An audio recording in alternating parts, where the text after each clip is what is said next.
En 1889, par Monseigneur Prosper Ogouin, la mission catholique de l'Iranga dans le département de l'Ikwala a totalisé 125 ans.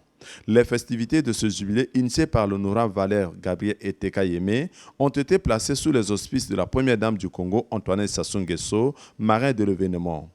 Plusieurs activités ont été organisées à cet effet. Au nombre de celles-ci figurait la première édition du pèlerinage dénommé Pèlerinage sur les traces de Monseigneur Prosper Ogouin, parti de Brazzaville jusqu'à l'Iranga à bord du bateau Ngobila. Après 5 jours de navigation à compte courant d'eau, l'arrivée du bateau des pèlerins au port de l'Iranga a mis toute la localité dans l'effervescence de la fête. Avec l'arrivée de la marraine des festivités, l'ambiance de la fête a pris une autre dimension.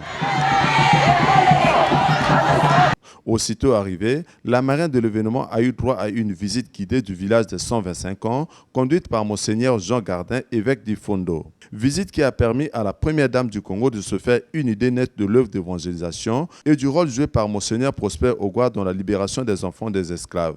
En fin de soirée, il a été dit en la paroisse Saint-Louis la messe de consécration à Dieu des festivités, suivie de la conférence débat autour de la vie de Monseigneur Prosper Ogouin et de l'histoire de l'Église catholique de l'Iranga.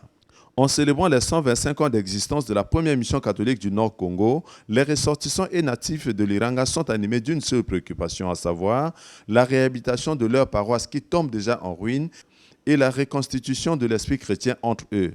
Si le centenaire de cette mission catholique, célébré en 1989, a été matérialisé par le musée saccagé lors des événements de 1997, les 125 ans d'existence, quant à eux, sont matérialisés par la construction du buste de Monseigneur Prosper Ogouin et de la baptisation de l'avenue principale de la localité, longtemps anonyme, ainsi que de la construction du centre de santé intégré, dont la première pierre a été posée par la marraine des festivités avant de quitter le village chrétien de l'Iranga.